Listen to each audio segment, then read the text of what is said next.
ಎಲ್ರಿಗೂ ನಮಸ್ಕಾರ. ನಾನು ಸತೀಶ್ ಪೊನ್ನಾಚಿ. ನನ್ನ ಹೊಸ ಡೇ ಟು ಡೇ ಲಾಗ್ ವಿಡಿಯೋಗೆ ನಿಮಗೆ ಸ್ವಾಗತ.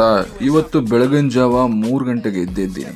ಯಾಕೆ ಗೊತ್ತಾ, ಒಂದು ಗೃಹ ಪ್ರವೇಶದ ಶೂಟ್ ಇತ್ತು. ನಮ್ಮ ಹುಡುಗ ಕೈ ಕೊಟ್ಬಿಟ್ಟಿದ್ದ, ಸೊ ಹಾಗಾಗಿ ನಾನೇ ಫೋಟೋಸ್ ತೆಗಿಯೋಕೆ ಹೋದೆ. ಏನೇ ಗೃಹ ಪ್ರವೇಶ ಚೆನ್ನಾಗಾಯಿತು. ನಿದ್ದೆ ಇಲ್ಲದೇ ಬೆಳಗಿನ ಜಾವ ಎದ್ದೋಳೋದಂದ್ರೆ ತುಂಬ ಕಷ್ಟ ಇರುತ್ತೆ. ಸೊ ಅದಾದಮೇಲೆ ವಾಪಸ್ ಮುಗಿಸ್ಕೊಂಡು ಮಧ್ಯಾಹ್ನ ಒಂದು 3 ಗಂಟೆಗೆ ಮೈಸೂರು ಕಡೆ ಹೊರಟೆ. ತಾತ ನೋಡೋಕೆ ಮಾತ್ರ ಹಂಗಿದ್ದಾರೆ, ತುಂಬ ಚೆನ್ನಾಗಿ ಗಾಡಿ ಓಡಿಸ್ತಾರೆ. ಒಂದೊಳ್ಳೆ ಕಾಫಿ ಕುಡಿದು ರೆಸ್ಟೇನೆ ಇಲ್ದೇ ಮೈಸೂರು ಆರ್ಟ್ಸ್ಗೆ ಒಂದು ಡಿಸೈನ್ ಮಾಡಿಸೋದಕ್ಕೆ Feb 14 ಒಂದು ವ್ಯಾಲೆಂಟೈನ್ಸ್ ಡೇ ಇವೆಂಟ್ ಮಾಡೋಣ ಅಂತೇಳಿ rolling medias Arvind celebrations plan ಮಾಡಿದ್ದೀವಿ. ಏನೆಲ್ಲ ಚೆನ್ನಾಗಾಯಿತು. ಒಂದು ಫ್ರೇಮ್ಗೆ ಫ್ಲೆಕ್ಸನ್ನು ಪ್ರಿಂಟ್ ಮಾಡಿಸ್ಬಿಟ್ಟು ಹೊಟ್ಟೆ ತುಂಬ ಹಸಿದಿತ್ತು. ಆಲ್ಮೋಸ್ಟ್ 7 ಗಂಟೆ ಆಯ್ತಾ ಬಂತು. ಸೊ ಡೈರೆಕ್ಟ್ ಗಂಗಣ್ಣನ ಹೋಟ್ಲ ಗೀ ರೈಸ್ ತಿನ್ನೋಣ ಅಂತೇಳಿ ಬಂದ್ವಿ.